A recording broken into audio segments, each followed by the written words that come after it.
Vamos a dialogar con Mercedes Lafourcade, autora, editora, fundadora de Editorial Basilisa, psicopedagoga clínica, experta en dislexia y en el aprendizaje de la lectura y la escritura.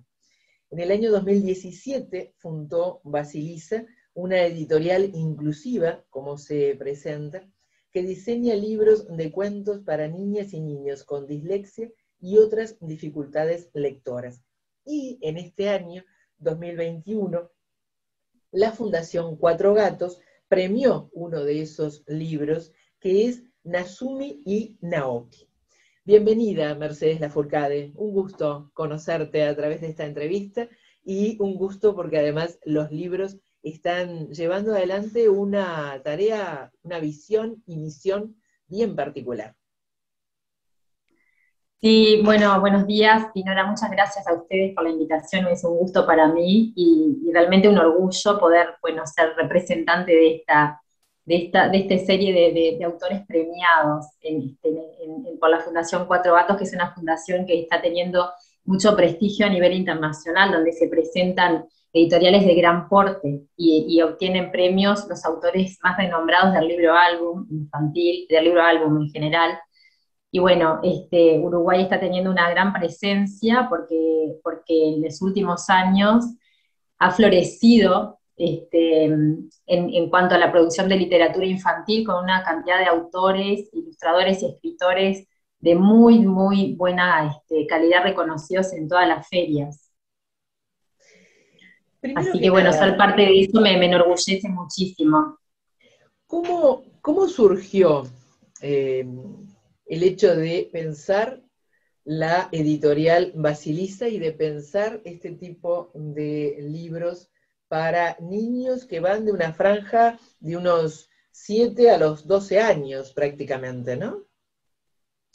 Sí, bueno, sí, están pensados para esa edad, pero en realidad, por las características que tienen a nivel de producción literaria en cuanto a al género libro álbum, son disfrutados desde niños, desde bebés hasta adultos, Ujú. pero bueno, sí están pensados para ese público. ¿Cómo surgió la editorial? Bueno, un poco es como la conjunción de mi experiencia de vida. Yo soy profesionalmente, soy maestra y psicopedagoga. Actualmente estoy haciendo un posgrado en ciencias biomédicas.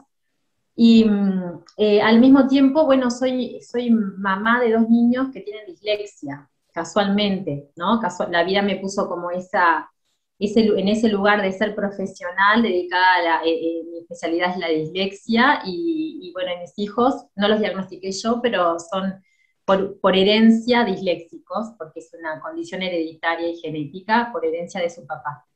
Entonces, eh, bueno, yo soy una gran lectora, vengo de una familia muy amante de la literatura y siempre mi padre y mi madre nos fomentaron mucho el gusto toda mi familia en realidad, por la lectura.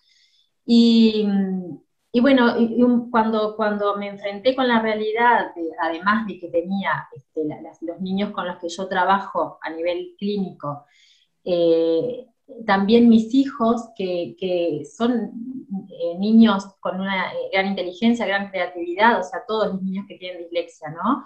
Y que les encantan las historias, pero no podían acceder a ellos con autonomía, dependían de que un adulto o un lector experto les leyera un cuento, les leyera un libro, los acercara. Entonces yo empecé a ver que eso era una condición que generaba una gran brecha cultural y una desigualdad, y estaba en un lugar de mucha vulnerabilidad, porque el acceso a la cultura, aunque sea a través de un cuento o de un material educativo, siempre acorta la brecha. Entonces, empecé a pensar cómo tendrían que ser un libro que ellos puedan leer con autonomía y que puedan disfrutar leyéndolo fácilmente. Fue así que en el 2017 me presenté hubo un concurso por la Agencia Nacional de Investigación e Innovación, la ANI, que hizo un concurso llamado Emprendedores en la Mira, que premiaban con un premio de $5.000 a una idea innovadora.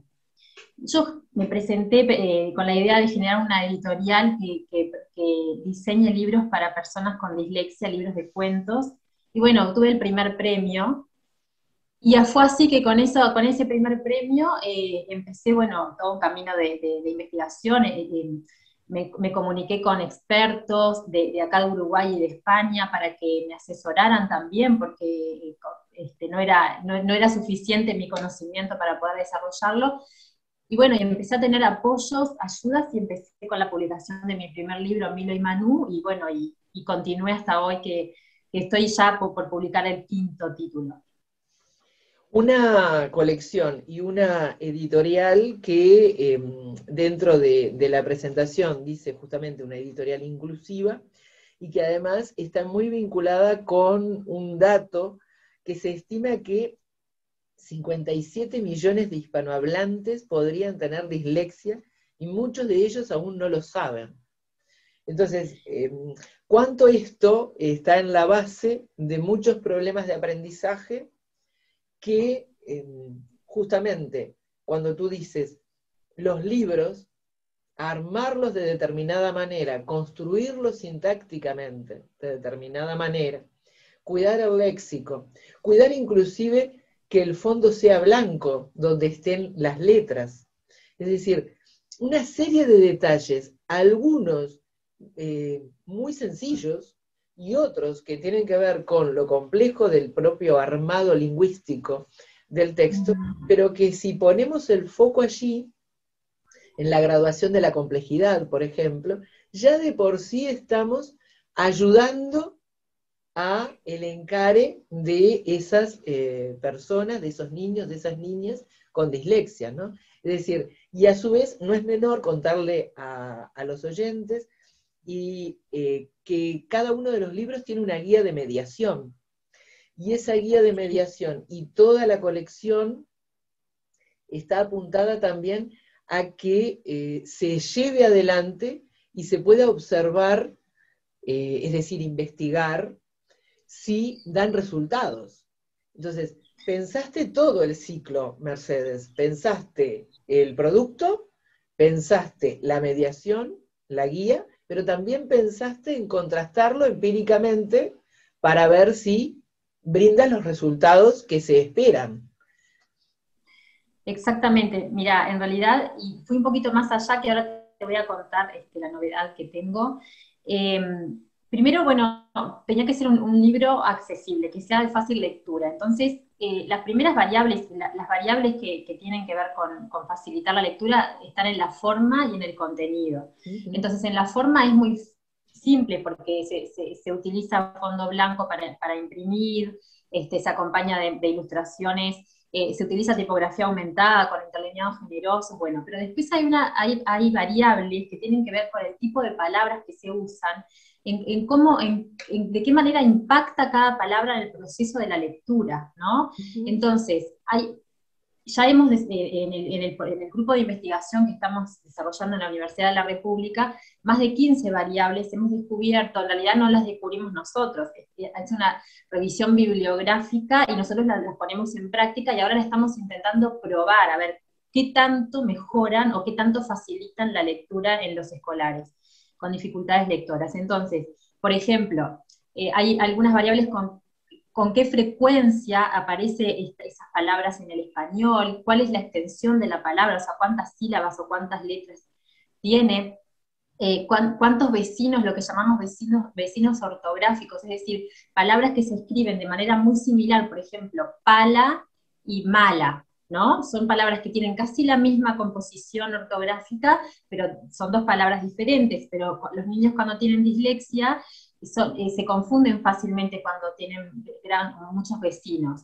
Bueno, y así hay una cantidad de variables, ¿no? Entonces, conjugar que el tipo de palabras que se usa tengan alto grado de legibilidad y al mismo tiempo armar una historia que sea desafiante, porque no estamos hablando de niños que tienen un bajo potencial intelectual, son niños que requieren historias que les resulten interesantes para que les guste la historia. Entonces, tiene que ser una historia atrapante y que esté destinada a niños grandes, pero al mismo tiempo el formato tiene que ser con ilustraciones, con letra grande, con oraciones simples y con palabras que sean de fácil lectura. Entonces el proceso es complejo. Después nosotros lo que intenté hacer es decir, bueno, ¿y esto realmente funciona? ¿Cuánto mejora la lectura? Entonces estamos haciendo la investigación en la Universidad de la República con el profesor Juan Valle Lisboa, que es el tutor de la investigación, y al mismo tiempo, después quisimos ir un poquito más allá, o sea, yo ahora tengo la ayuda, hace 3 años que estoy con ayuda de Ande y de Ani, ¿no? Entonces, después del premio siguieron dándome ayuda para que pueda continuar con el proyecto. Entonces, yo planteé la idea en Ani de decir, bueno, y si ese trabajo que hago yo en forma muy artesanal, ¿no? De seleccionar las palabras y armar la historia, si lo pudieran hacer otras editoriales, o los portales de noticias, o un colegio. Entonces, lo que hice fue crear un algoritmo de simplificación de textos que dentro de poco tiempo va a estar disponible para poder ser comercializado o usado por las instituciones que lo requieran.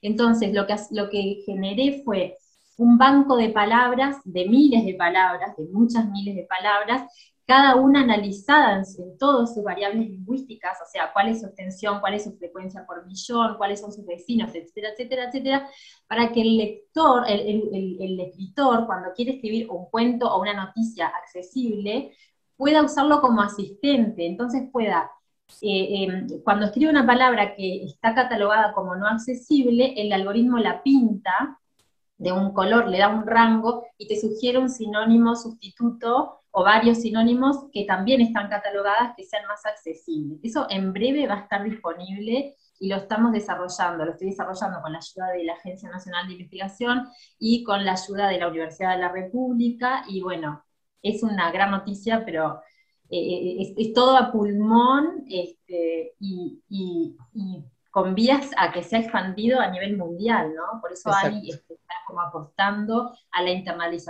internacionalización de estos productos de Basilisa. Estos productos de Basilisa que tuvieron justamente uno en particular, esta historia que fue premiada por la Fundación Cuatro Gatos. ¿Cómo surgió este Nazumi y Naoki? Porque la colección transita cada título por un continente distinto, ¿no? Sí.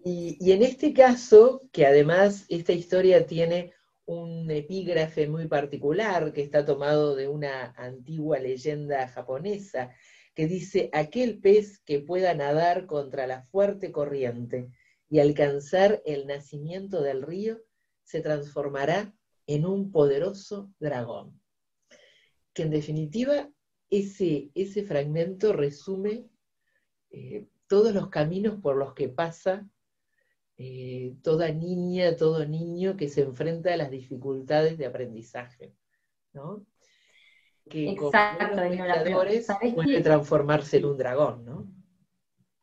sí, pero ¿sabés qué tiene una particularidad? Esa leyenda, en Japón, tradicionalmente, se le regala o se le regalaba a los niños varones. Esa es la particularidad que tiene, que en ningún lado del libro se dice ese tipo de información, porque el libro está cargado de información a nivel cultural, de la cultura de Japón, y en realidad implícitamente está nuestra cultura contrarrestando, ¿no? Porque es un libro que en realidad no está hecho para público asiático, está hecho para nuestro público, pero implícitamente al nosotros leer el libro, contrarrestamos todo nuestro sistema de valores y nuestras tradiciones, ¿no? Entonces, ¿qué pasa? ¿Cómo surgió el libro? En realidad es una inquietud que he tenido yo desde hace mucho tiempo, de ver, un poco por mi profesión y otro poco, bueno, por mi historia de vida, de ver, bueno, en esto surge, sí, de las dificultades de aprendizaje, pero surge en todos los ámbitos del desarrollo humano, ¿no? El peso de lo cultural versus el peso de lo biológico, ¿no? ¿Qué es más importante en el desarrollo de la humanidad? O sea, esta especie, este animal, el ser humano, este animal que ha hecho un desarrollo cultural tan espectacular, ¿no? Que ha vencido barreras biológicas. Entonces, cuánto de lo biológico y cuánto de lo cultural hay en las tradiciones, la cultura, la forma de concebir y construir los vínculos, la forma de construir la identidad, la sexualidad y el género, la forma de hablar. la forma de comer, la forma de enfrentarse a los desafíos. Entonces todo eso está planteado en el libro. Entonces, el manejo de los tiempos, con esto de la paciencia, cuando, por ejemplo, Naoki tiene que enfrentarse a un torneo de Aikido, en el cual ha practicado mucho y que es muy importante, y él antes de ir al torneo se toma el tiempo de desayunar, de recoger tomates, de limpiar su casa, de pasar por la casa de Masumi, ¿no? Y después llega, e incluso ahí pintan primero el cartel para preparar el torneo, ¿no? Todo eso, la paciencia, los años que transcurren en la historia transcurren años, más de 20 años, en el mismo cuento, ¿no? El salto en el tiempo, los cambios a nivel biológico en los árboles, en el cuerpo de los niños, en lo que ellos van sintiendo, cómo van cambiando las emociones, cómo pasan de las emociones de amistad a las emociones de amor o a las emociones de nostalgia o tristeza. Las desapariciones físicas, ¿no? Que muchas veces son solo físicas, pero continúan presentes a nivel espiritual, podríamos decir, o a nivel emocional, ¿no? Una persona que fue parte de nuestra vida y que quisimos mucho, cómo concebimos la desaparición de alguien, cómo asumimos. Entonces, todo eso tiene que, el lenguaje, porque yo no quise hacer una defensa del lenguaje inclusivo ni un ataque al lenguaje inclusivo. Lo que quise hacer fue una reflexión, porque el libro está todo escrito en género masculino, ¿no? Y eso es lo que hace que el niño se sorprenda cuando dice, pero no me había dado cuenta que hay una niña, ¿no? Porque los dos juegan a cosas iguales, que no son ni tradicionalmente de niñas ni tradicionalmente de niños. Los dos sienten parecido, los dos se visten muy similar, y entonces todo el tiempo utilizo el lenguaje masculino, entonces el lector asume que ahí siempre son varones, ¿no? Entonces cuando aparece una niña, en realidad es una gran sorpresa que muchas veces los lectores hasta se avergüenzan de haber pensado que un personaje que en realidad se muestra como fuerte y como valiente, lo consideran varón y no niña, ¿no? Entonces es un libro que busca increpar, y busca como ponernos de cara a nuestras creencias y a nuestro sistema de valores. El uso, la concepción del cuerpo como que tiene una connotación en nuestro mundo muy sexualizado, ¿no? Y entonces ellos cómo conciben el cuerpo, cómo piensan en el cuerpo del otro desde el lugar del amor y desde la amistad y desde hasta del ser oponente en la lucha en el Aikido, ¿no? Entonces, bueno, hay toda la cultura japonesa que tuve que estudiar mucho, gracias a un amigo que tengo muy querido que se llama Alejandro Núñez, que es sexto dan de Aikido y en América es un referente, y bueno, me enseñó todo sobre la cultura japonesa y el Aikido, y bueno, lo estoy muy agradecida con él. El otro componente fundamental de toda esta colección, y destacado en este premio que diera la Fundación Cuatro Gatos en Masumi y Naoki, es el trabajo del ilustrador, que sí, en este caso además tiene que estar en sintonía con esa misión y visión que planteabas de la editorial, porque tiene que ser una ilustración que siga siendo arte en sí misma, pero que también posibilite un encuentro amigable, en definitiva, con el libro por parte de niñas y niños con dislexia, ¿no? Y Genoveva Pérez Volpe fue la encargada de ilustrar Masumi y Naoki. Sí, Genoveva es una gran ilustradora, hizo el trabajo de ilustración y diseño gráfico del libro, ha estado en Basilisa desde el principio y forma parte del equipo, sigue con nosotros, porque la verdad que se ha compenetrado mucho con el objetivo de la editorial, y además que ilustra de manera maravillosamente linda, y bueno, fue muy difícil el trabajo, de hecho hubo un ida y vuelta tan intenso, porque ¿qué pasa? Por un lado, todo lo que el texto no lo puede decir porque por las restricciones literarias a nivel narrativo, por el propio contenido de accesibilidad, queda el peso puesto en la ilustración, entonces todo lo que el texto no lo puede contar, lo tiene que contar la ilustración, ¿no? Y por otro lado, esto de que bueno, que había teníamos que, los personajes no podían estar definidos en cuanto a su forma de actuar y de vestir y de ser, ni como muy tradicionalmente, como muy o sea, teníamos que alejarlos de los estereotipos, ¿no? No podían tener ni vestimenta, ni peinados, ni gestos, nada, ni tradicionalmente masculinos ni femeninos, porque lo que queríamos lograr justamente era esa reflexión en cuanto a qué es lo que nos hace niño o varón, ¿no? Son los juegos, es la vestimenta, es la forma de querer, es la forma de comer. Bueno, entonces eso fue muy difícil de lograr. Y después, muy difícil de lograr también fue la gestualidad en las caras, ¿no? Además de que son niños asiáticos, y es difícil de lograr también bueno, lograr la representación bien clara de que sean niños asiáticos. Difícil de lograr esto de mostrar cuándo ellos estaban sintiendo cariño de amistad y cuándo estaban sintiendo un cariño que se iba transformando en un amor, cuándo iban transformando sus sentimientos hacia una adolescencia que iba como descubriendo cosas nuevas. Eso está claramente puesto en los gestos de la cara, hasta en una mínima muequita de la boca, en una mínima entrecerrar de ojos.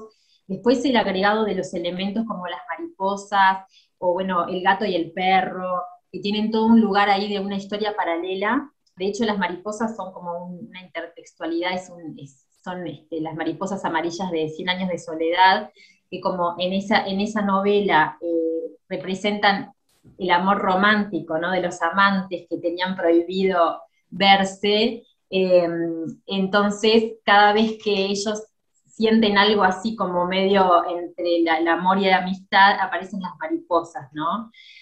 Y bueno, y después toda la simbología japonesa de la cultura, y lo representó excelentemente bien. Tuvo el compromiso de también conmigo estudiar toda la tipografía japonesa, todos los instrumentos que utilizan para pintar, para comer, las sandalias que usan, está todo fielmente representado. Ese fue un trabajo que hicimos las dos en conjunto, muy arduo, nos llevó mucho tiempo y muchas idas y vueltas y pruebas y descartes de trabajos y vuelta a empezar, que fue muy rico para las dos, muy placentero y por momentos también cansador, ¿no?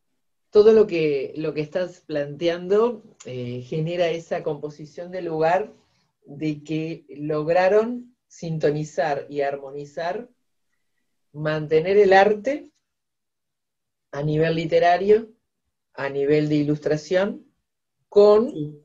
la generación de un producto que atienda las necesidades específicas de niñas y de niños con dislexia, y que se puede hacer sin que esas necesidades estén primero que el arte, ¿no? Que eso es bien interesante.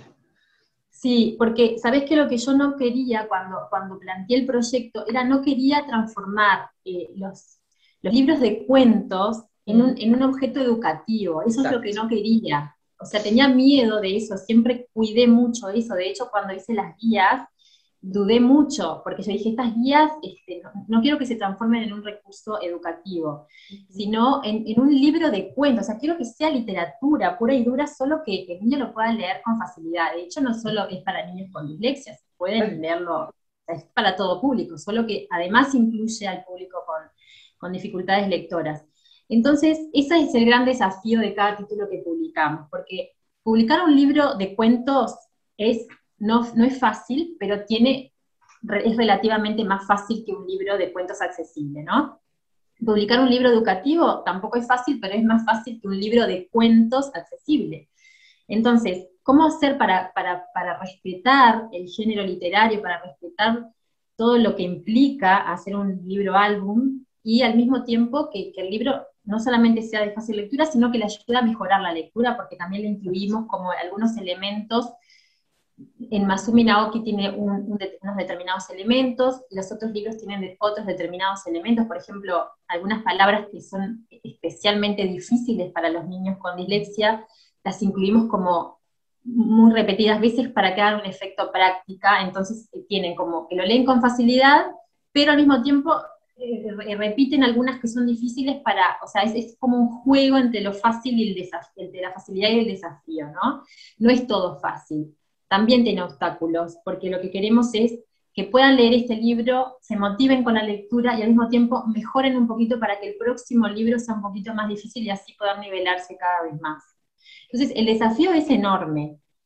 Yo a veces me sorprendo y digo, bueno, no sé cómo lo logré, creo que era tanto, tanto, tanto el amor por mis hijos y por los niños que con los que trabajo, que quería que ellos puedan acceder a los libros, que lo hice casi sin pensarlo mucho. Si lo hubiese pensado mucho no lo hacía, Dinora, porque hubiese dicho, no, es tan difícil. Pero una vez que empecé y me envolvió el proyecto. Y la verdad que ahora estoy sumamente enamorada del proyecto porque además he tenido reconocimiento, no, esto es un premio que me otorgaron, un reconocimiento, pero público de distintos lugares, de España, de Costa Rica, de México, de Miami, de Argentina, que me piden los libros, yo se los envío por correo, y yo les digo, pero mirá que los queremos igual, y me piden otro, y el otro, y los quieren tener a todos. Entonces, eso realmente es mágico, es maravilloso, y me siento sumamente agradecida. Yo te felicito, Mercedes Lafourcade, por todo el emprendimiento, por esas ganas, por ese entusiasmo, por poner la vara alta, justamente, a nivel del objeto libro, como objeto artístico, en todos sus niveles, y por poner la vara alta también, justamente, de la accesibilidad y de la inclusión. Y como bien decías, son libros que disfrutamos todos. Entonces, ese ver el objeto desde ese lugar es el mayor de los aportes, me parece, al mundo de la literatura infantil nacional y fuera de fronteras. Muchísimas gracias por esta entrevista, por este tiempo que nos brindaste. Bueno, no, muy agradecida a ustedes, a ti, Dinora, por supuesto, y a todos, los que organizaron la entrevista, bueno, al Centro Cultural España, y realmente es un placer para mí poder mostrarlo y ojalá que Uruguay siga en este lugar de preponderancia, de producción, que tenemos autores excelentes, y tenemos acá como para entretenernos con todos los libros que aparte estamos produciendo cada año un gran número de libros de gran calidad, algunos editados en Uruguay y otros en otros países, pero con autores uruguayos. Así que, bueno, hay que valorarlos y darles vida para que puedan continuar, porque realmente es un acervo enorme. Un gusto. Bueno, que pases bien, gracias.